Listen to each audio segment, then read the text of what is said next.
tayo po muli ay naririto. Muli ako ay nagagalak at nakasama ko po kayo.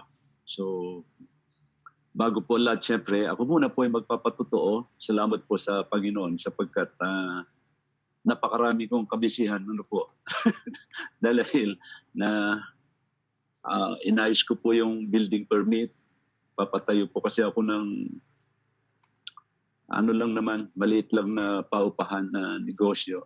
So, kahit ganun pala, kailangan pa rin ng building permit. So, we have to abide kung ano yung hinihingi ng ating pamahalaan. So, salamat sa Panginoon dahil natapos na at mag-umpisa na gastusan. Kaya, praise the Lord. At ganun din po, ang kalusugan, ang aking tuhod. Yan yung problema ko Talagang minsan, hindi ako lakad ng matagal at medyo madalas nang sumasakit yung tuhod ko at yun lang naman ang tuhod ko. Pero pagdating po sa ministry, tayo po naman ay hindi sumusuko, Kaya to live is Christ. Huwag muna yung to die. Saka na lang yung to die. Kaya praise the Lord at salamat po sa inyo. At kung atin pong titingnan ang lahat ng nangyayari po sa ating bansa, sa ating mundo, ay talagang sa kanina talagang narinig ko mga patotoo, parang may nararamdamang kakaiba, malapit na, something na talagang meron po talagang pahiwatig ang Panginoon sa kanyang muling pagbabalik. So, ang calling ng Lord sa atin, wala naman tayong ibang gagawin kundi ang talagang ihanda natin ang ating mga sarili. So, kung titinan po natin yung mga current event, na nangyayari po sa ating bansa, ay talaga namang yung sobrang yung naging trending sa ating bansa, yung sobrang korupsyon talaga sa departamento po ng Department of Public Works and Highways. So, kawawa po mga taga Bulacan na sila po, ewan ko ba kung bakit Bulacan yung masyadong na sentro ng naging trending at napakalaki. Tuloy, nadama yung ating senador na taga Bulacan. So, wala na. Ganun talaga, nakakaladkad yung pangalan. So, kailangan patunayan na lang nila na talagang hindi totoo na kasabot sila. So, matindi po, sa Kongreso natin, yung mga pagdinig doon na ginagawa, yung Senado, yan yung mga current event na nangyayari sa ating bansa na talagang kung ikaw ay kung ikaw ay hindi Kristiyano, talagang mapapamura ka kasi ipinapakita doon yung limpak-limpak na pera nakalagay sa isang lamesa. Tapos yung tawag nila na basura na nakalagay sa mga maleta, kung dinideliver nila, worth billion nga, hindi million ang laman ng isang maleta. So parang nakakagalit kasi yun ay galing sa pera ng mga taxpayers. Talagang sa pera ng mamamayang Pilipino yon. So nakakagalit. Talagang sabi ko, kung ikaw ay isang Kristiyano at hindi mo kayang bantayan yung sarili mo, ay talagang magagalit ka. Kagaya ng narinig ko kanina na testimony, sabi nga po ay we have to maintain purity. Talagang purity. Kailangan i-maintain natin na kung saan ay tayo bilang mga Kristiyano ay pangalagaan natin ang ating mga sarili na huwag tayo maapekto ng mga bagay na yan. So, then mga nangyayari, sabi nila, rapture na raw, last September 28 ba yun? 29. Parang mga ganon yung mga balita. Pero wala namang rapture na nangyayari. So salamat sa Panginoon. Sana ay may born again doon. Kasi alala ko yung aking spiritual na kapanganakan. Na-share ko na yata yun. Na born again po kasi ako ay November 1. Dahil lamang po sa mga grupo ng mga Koreano nung araw na sabi nila Jesus is coming on October 28 pero wala namang dumating na Jesus. Pero ang tanong sa akin ng Panginoon narinig ko yung tinig na napakalinaw. Pag dumating ako, sabi ng tinig, nasaan ka? That's why, yun yung isang nagrema sa akin na word na kung saan ay talagang kung dumating ang Panginoon, nasaan ako? Alam ko naman na nung panahong yon ay sobra ako sa mga kalayawan at ganoon din sobra sa takbo ng mundong ito, kamunduhan, talaga andun na lahat. To name it all, andun na lahat.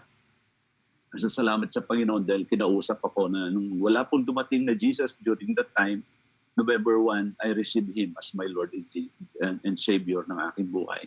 So sana, itong rapture na ito, hindi ba nangyari, ay naging daan ito para maraming mga taong matakot. Kasi yun yung worst na scenario kung saan, paano nga kung dumating yung rapture na yun at talagang naiwan. So alam naman natin na may tribulation na kasunod na darating sa mga taong walang pagkakilala sa Diyos, hindi nila tinanggap si Jesus sa kanilang puso bilang kanilang Panginoon tagapagligtas.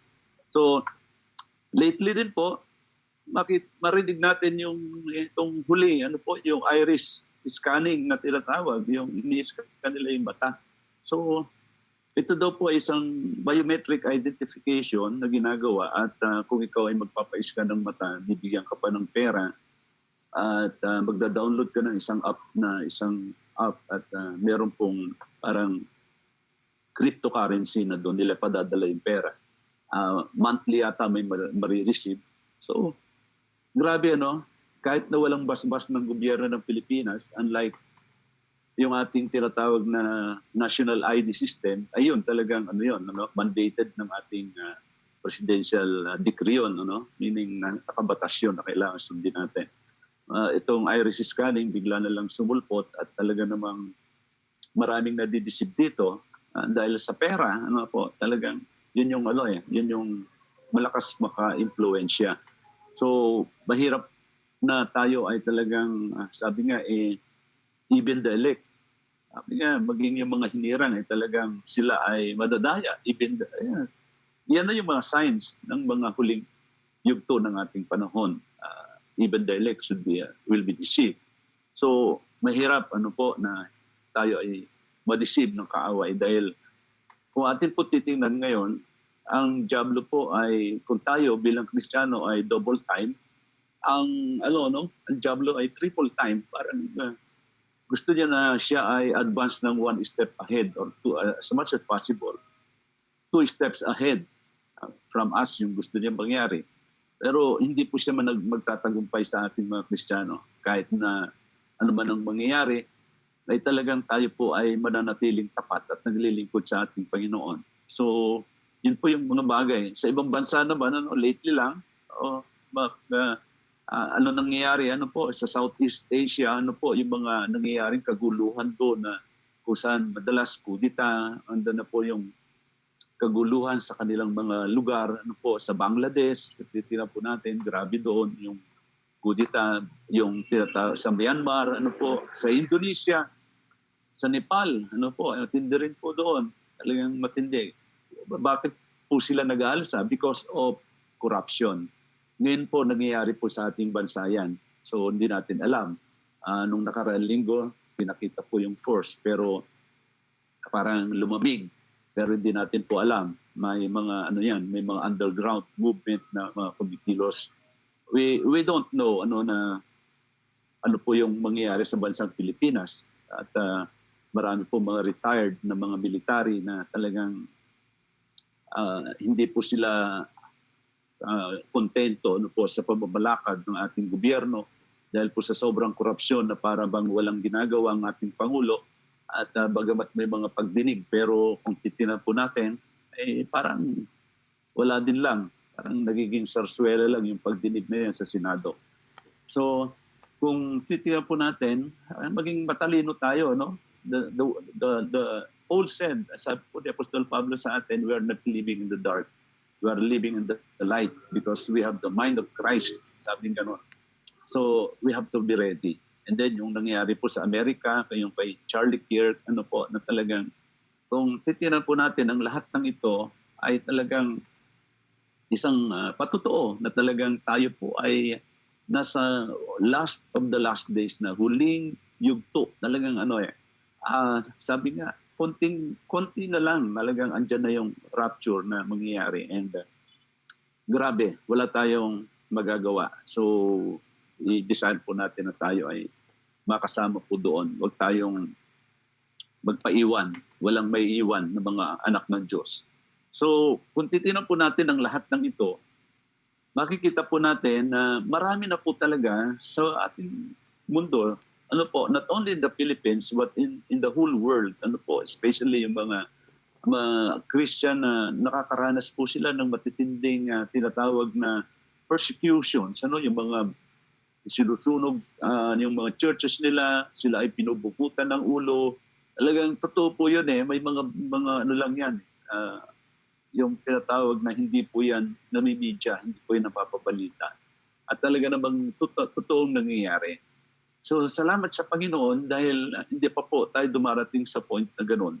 At sa oras na ito, sa ating pong pagbubulay-bulayan, ay talagang nakikita ko po na mayroon pong kinalaman ito sa ating buhay.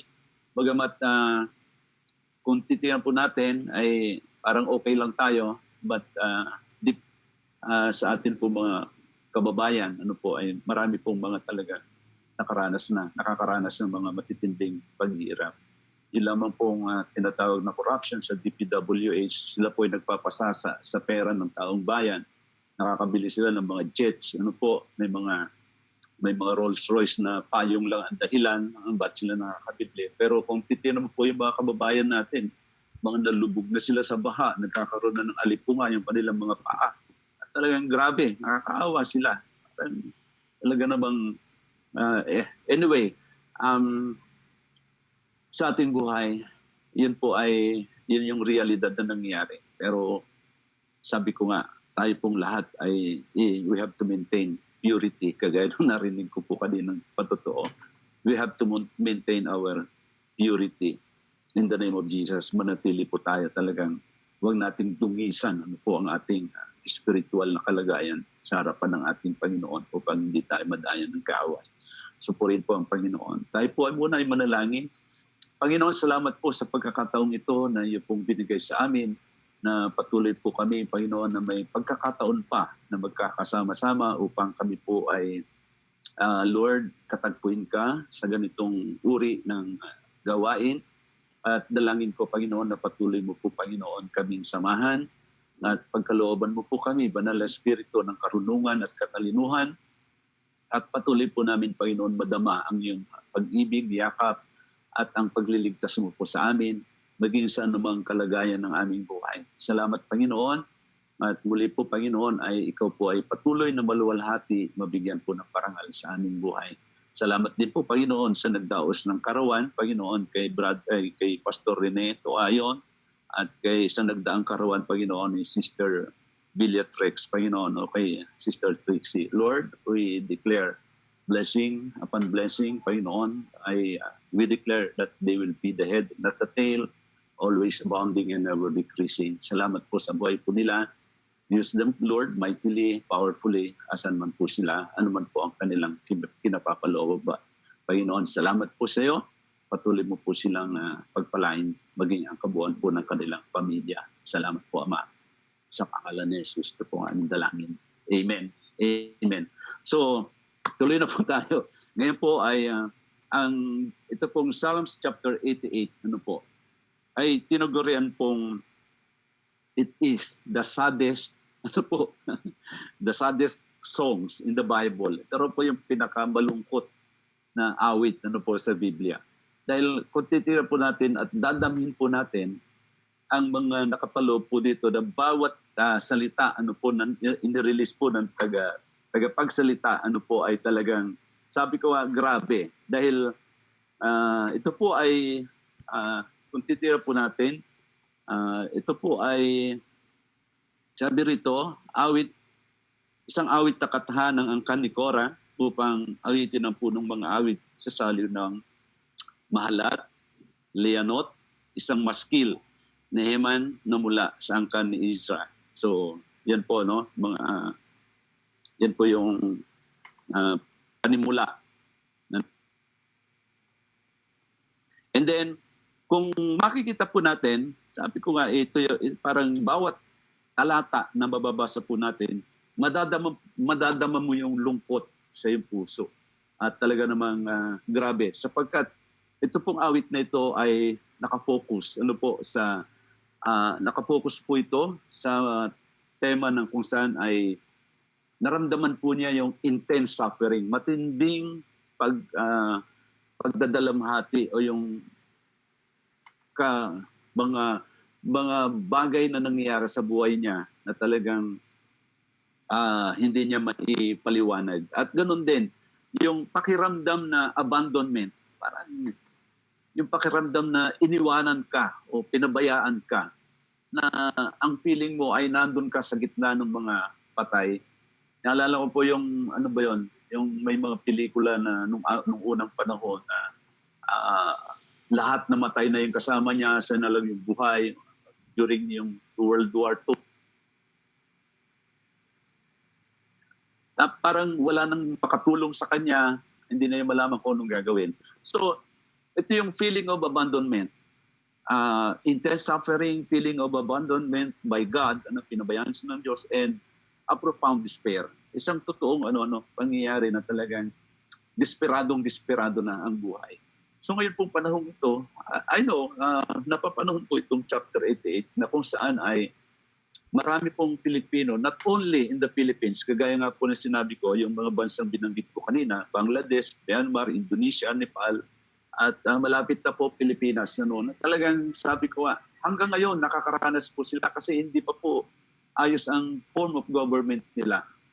Kumbaga, wala pa silang kaayusan. So mahirap po yung ganun, ang hirap ng kalagayan nila kung atin pong alamin. Naalala ko po yung isang nagturo po sa amin, lately lang, noon po sa Tagaytay, siya po ay taga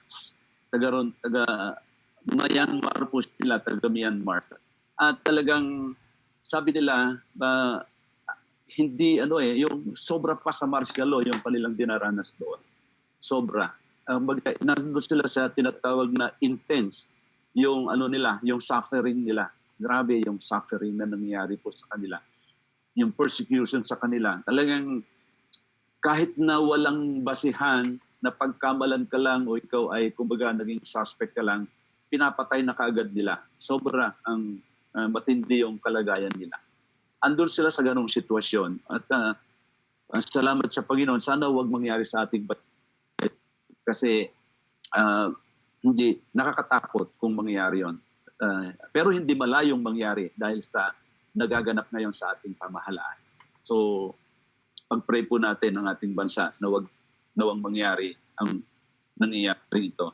Yung nangyayari ilang bansa na huwag mangyari ito sa ating bansa. So, purihin po ang Panginoon.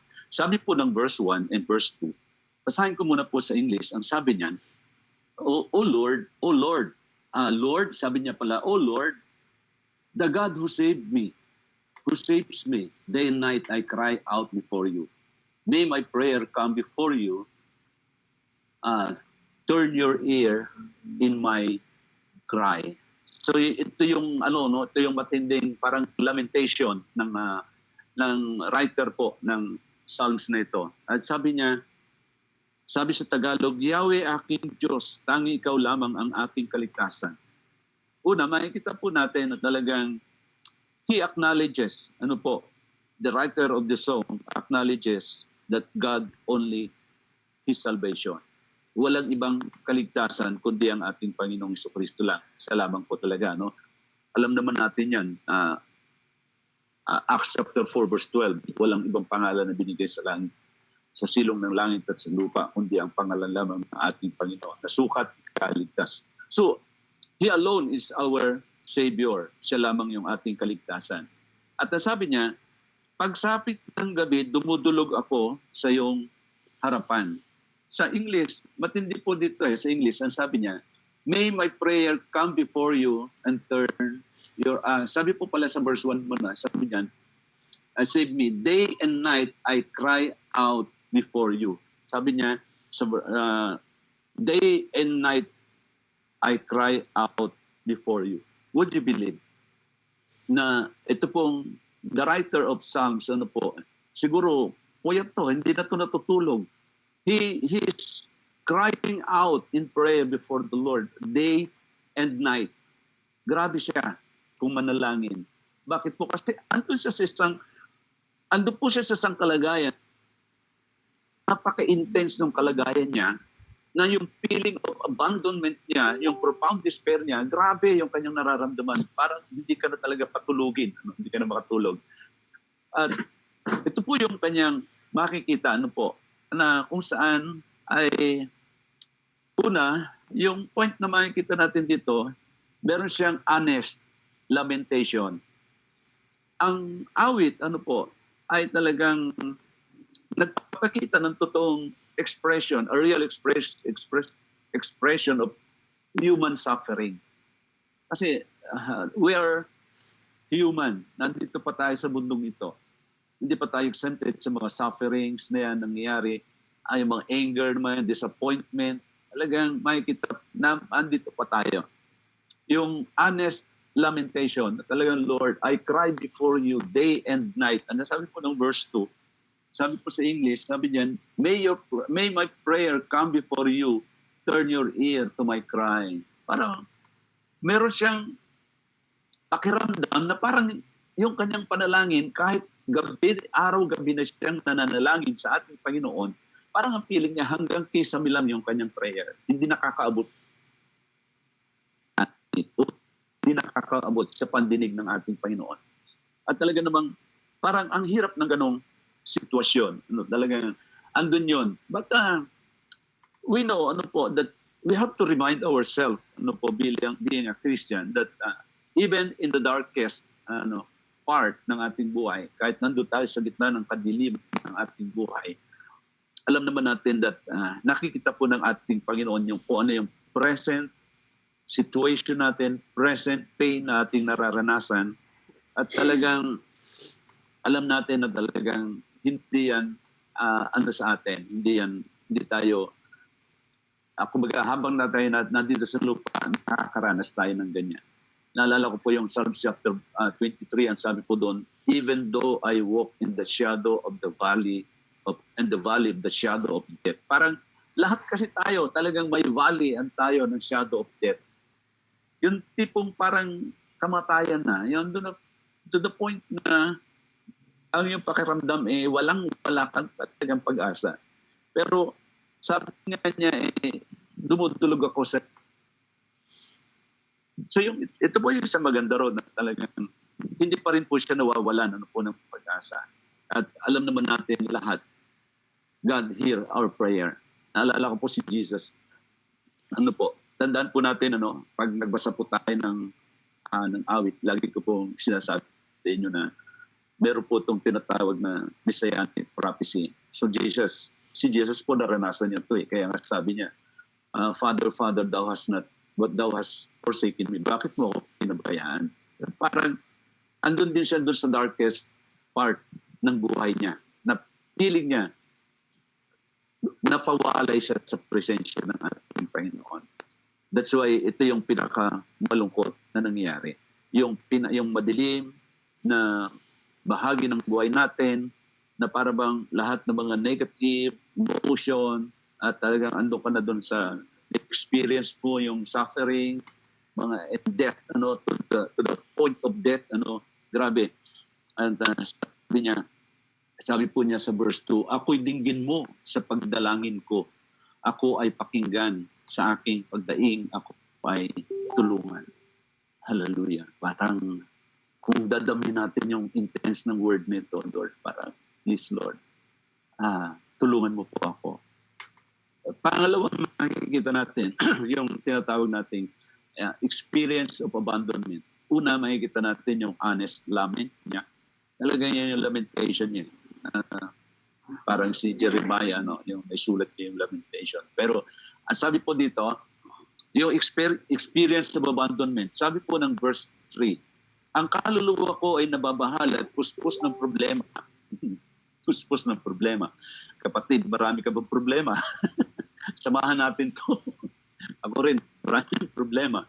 Pero positive problem, we have to turn our problem into a positive. Yung mga positibo problema, gawin natin positibo. Yung mga negatibo kasi, hayaan natin, leave it to God. Positive na problem, yun yung akuin natin. Sabi nga kaluluwa ko, yung soul, yung soulical area niya. Ano ba yun? Yung soulical area natin, it is composed of mind, will, and emotion. Yung para pang torture yun eh, ano? Matindi. Hindi physical yun, ha? Hindi physical yun. Hindi tayo nasasaktan. Pero mas matindi yun kaysa sa physical. Pag na-torture sa atin na yung kaluluwa, grabe yan. Apektado lahat yan ang ating buhay. Kaya sabi diyan, ang kaluluwa ko'y nababahal at puspos na problema. Dahilan sa hirap, sabi niya, pakiwari buhay ko na. Oh my God. Sabi ko, parang pagka ikaw pala ay nasa isang matinding problema ng buhay mo, ang feeling mo, yung buhay mo, parang umiikli na. Umiikli na. Parang gusto mo na lang na, Lord, huwag mo na akong pahirapan, kunin mo na lang ako. Alam niyo, ang isang bagay, ano po na, nagpapahirap pala sa tao, ay yung pag ang kanyang kaluluwa, yung soulical area niya, ay yun yung yun yung nababagabag at yun yung dumaranas ng matinding problema. Yung physical natin, yung sakit natin physically, ano pa yan eh. Kaya may lunas yan eh. Kahit sabi ko kahit cancer yan eh. Kahit pa napapagalingin niya ng Panginoon. At may mga medisina na ngayon. Basta may pera ka lang. Pero yung ang pinakamatinding sakit na naranasan ng isang tao, yung kaluluwa niya na para bang matindi. Sabi niya, ang kaluluwa ko'y nababalag puspos ng problema. Dahil lang sa hirap, pakiwari buhay ko'y umiksi na. Tingnan po natin yung feeling of abandonment. Verse 5. Ang katulad ko pa ay ang iniwanan sa gitna ng patay. Animo'y nasawi na, nananahimik sa kanyang libingan. Tulad na rin ako nitong mga tao na iyong nilimot, parang mga tao na sa iyong tulong ay hindi maabot. Tingnan yung feeling of abandonment niya. Na-experience niya doon. Ito, the psalmist, itong sumulat po ng awit nito, makikita po natin na parang nararamdaman niya na siya ay pinabayaan, siya na parang yung kanyang katawan ay talagang itinapon na lang na doon sa gitna ng mga bangkay, wala nang kasama na niya mga taong patay at talagang matindi at overwhelmed ng talagang yung maraming yung mga alon na tumatabo na sa kanya at talagang matindi at wala nang tulong na talagang wala nang tulong na inaasahan. Kahit tumawag siya ng 911 wala naman siyang pantawag o hindi yung distress call, SOS, gano'n. Parang wala nang pag-asa. Talagang yung feeling of abandonment. At ang sabi po diyan, verse 6, dinala mo ako sa may kadilimang hukay na malalim, na tulad ng libingan na ubod ng dilim. Grabe, ang dilim. Wala kang, kahit nakamulat lang yung mga mata, wala kang makita liwanag dahil nababalot ka ng kadiliman. Ikaw ay nagalit at ang bigat mo'y sa akin binunton, ang katulad ko'y tinabunan ng malaking alon. So yun yung feeling of abandonment. At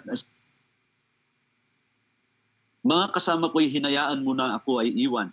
Hinayaan silang mamuhi sa akin, sa akit ako'y katakutan.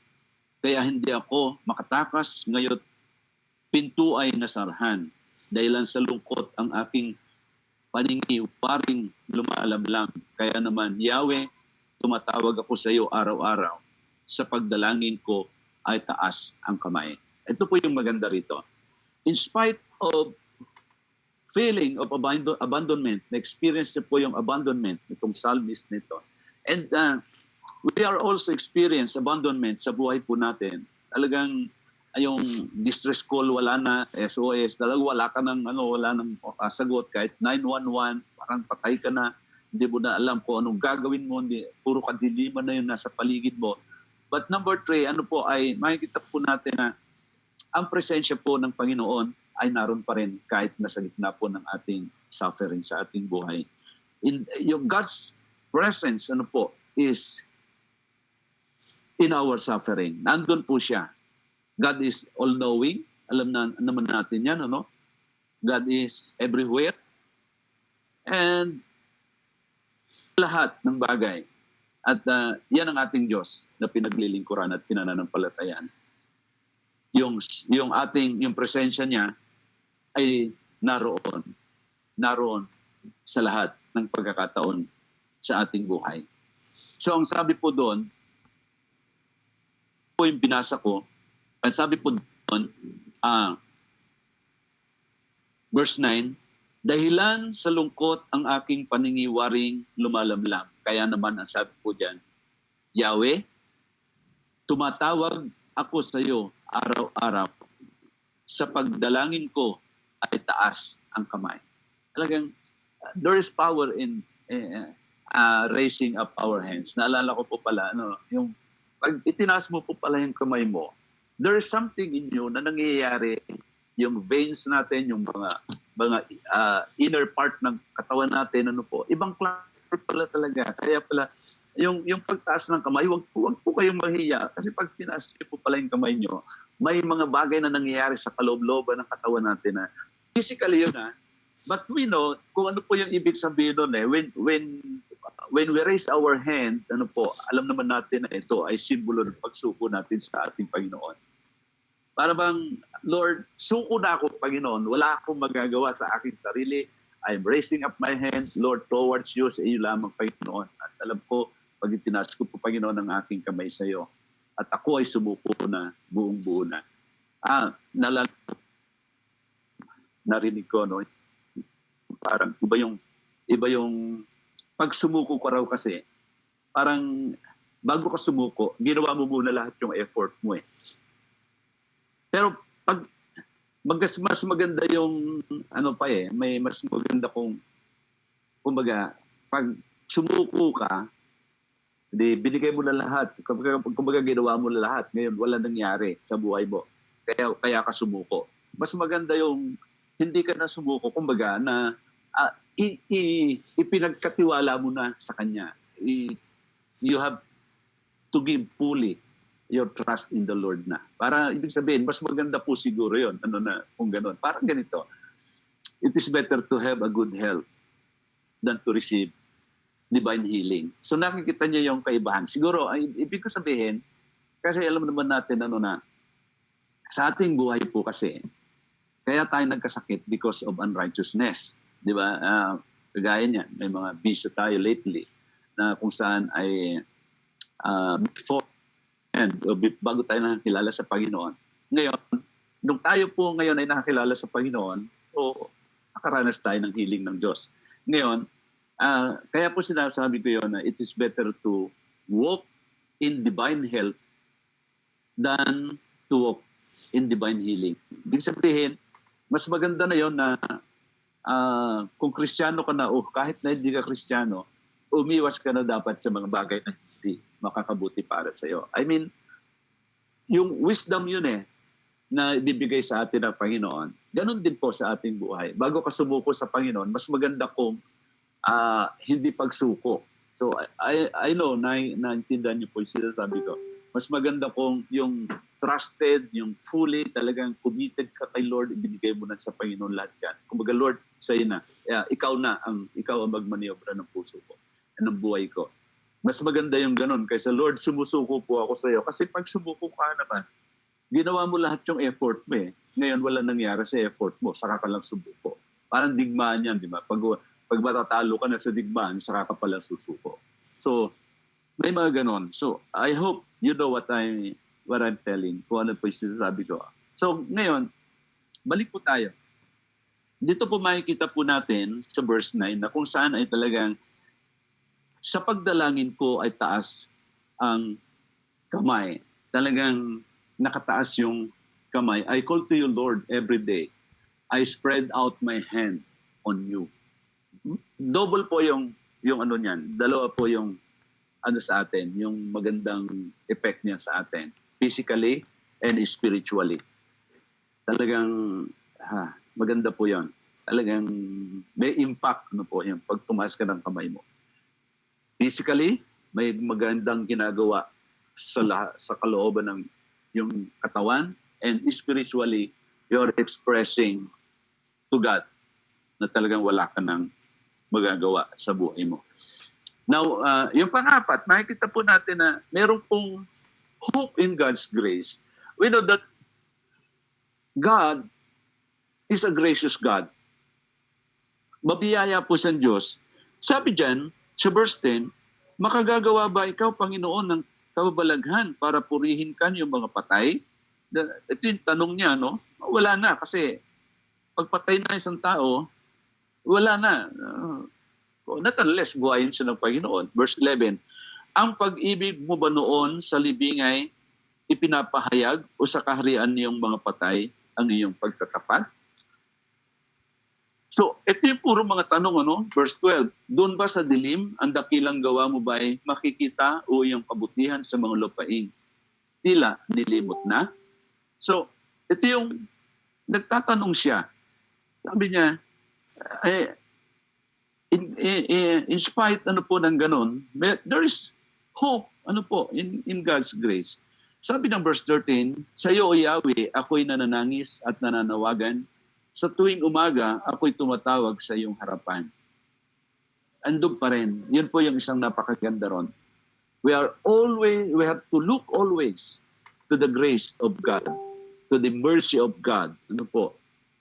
Makita po natin yun na in spite ng mga bagay na nangyayari po sa ating buhay, just bear in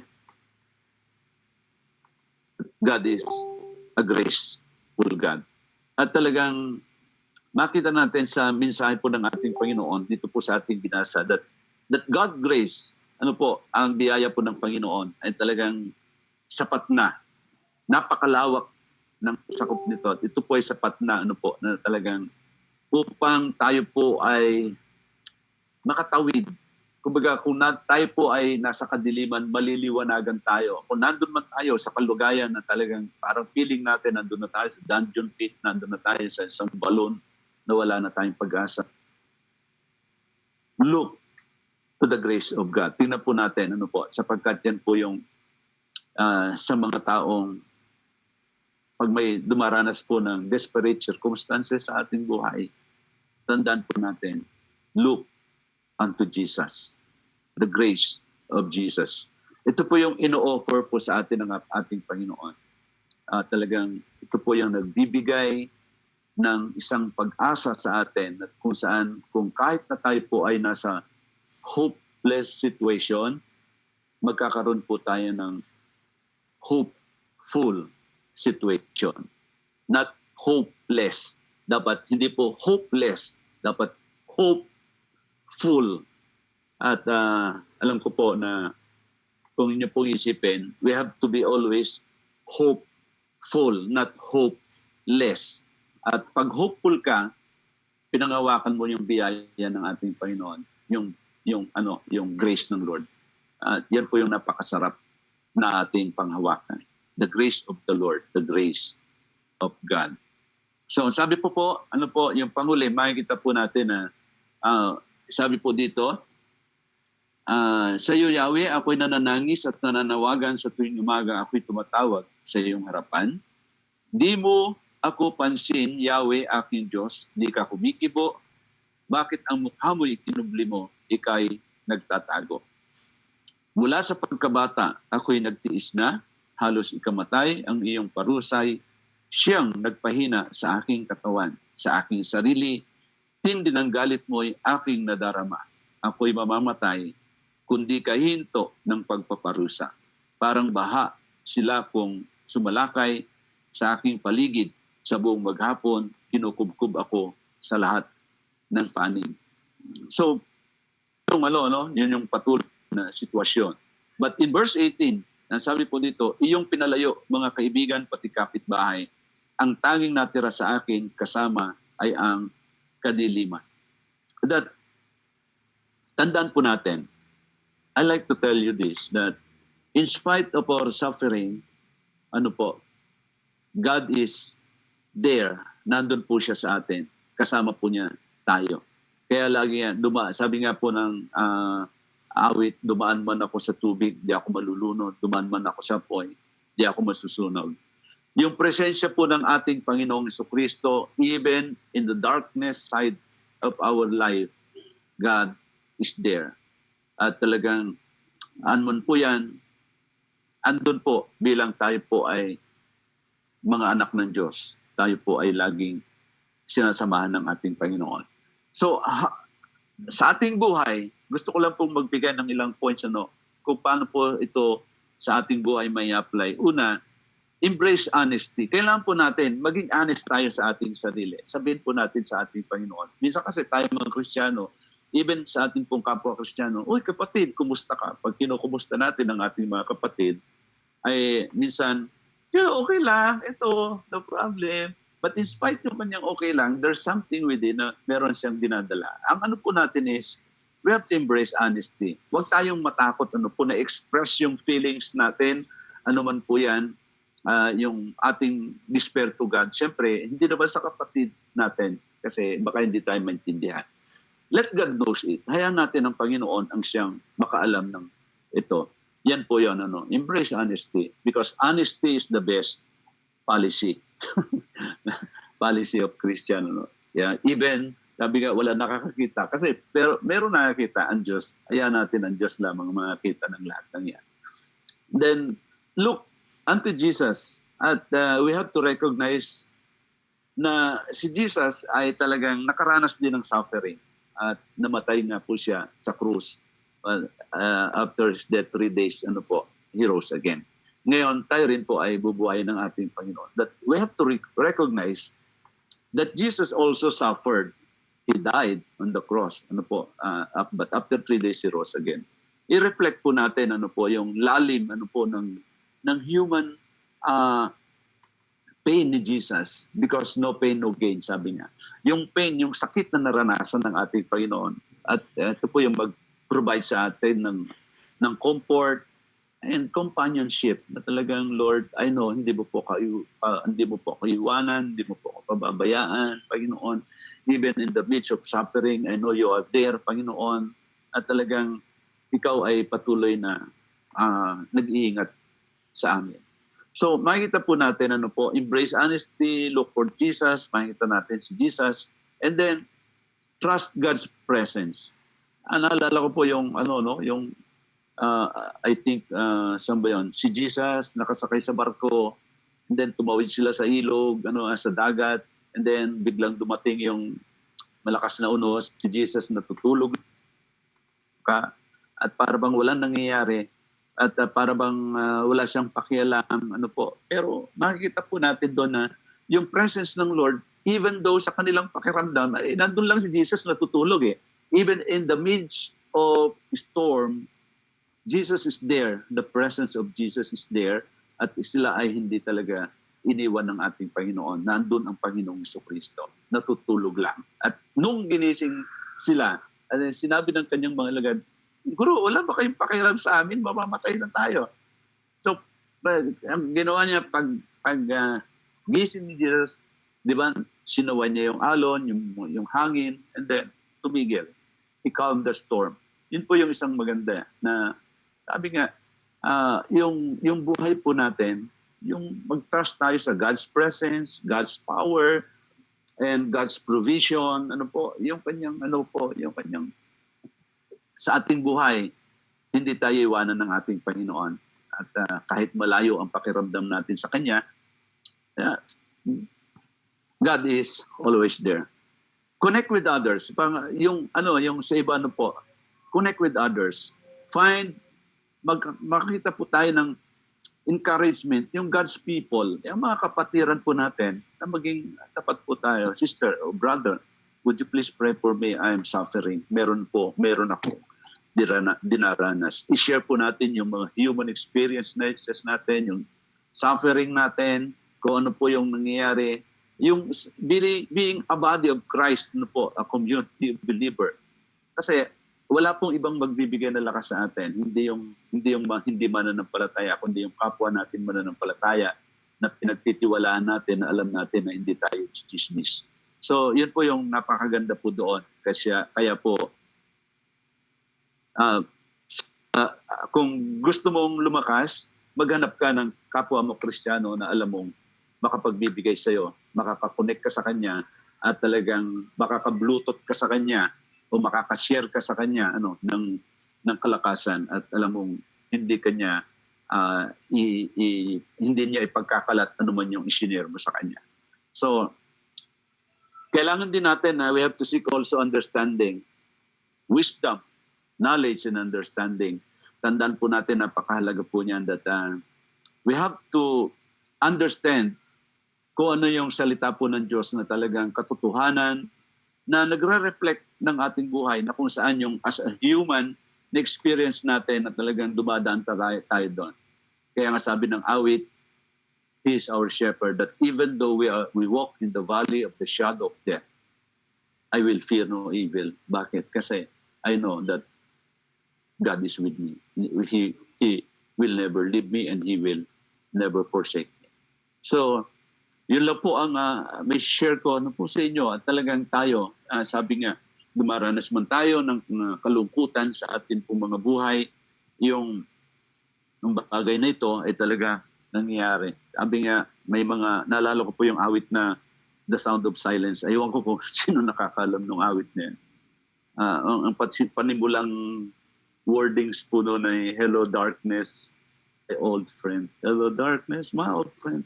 I come to you. So, hindi ko masyado sa uli lyrics. Pero, ang title po noon ay The Sound of Silence. Parang, kung intindihin mo yung, yung lyrics niya, parang, andun siya sa isang point na talagang nasa kadiliman ng buhay. Pero tandaan po natin, ang darkness, ang kadiliman, kaya yang talunin ng liwanag. It will dispel. Ibig sabihin talagang anumang kadiliman sa buhay natin, kung merong liwanag, and the Word of God says, Jesus is the light. Siya yung buhay. At kailanman hindi namamatay ang ilaw na yan ng ating Panginoon. He is the light of the world. Kung nasa atin si Jesus, anumang kadiliman, anuman yung mga bagay na dumarating sa buhay natin, tandaan po natin, kahit madilim paligid natin, dahil sa liwanag ng ating Panginoong Jesucristo, tayo po ay magtatagumpay. Purihin po ang ating Panginoon.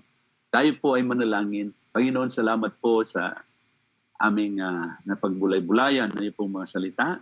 Naniniwala po kami, Panginoon, ito po ay naging kalakasan ng bawat isa.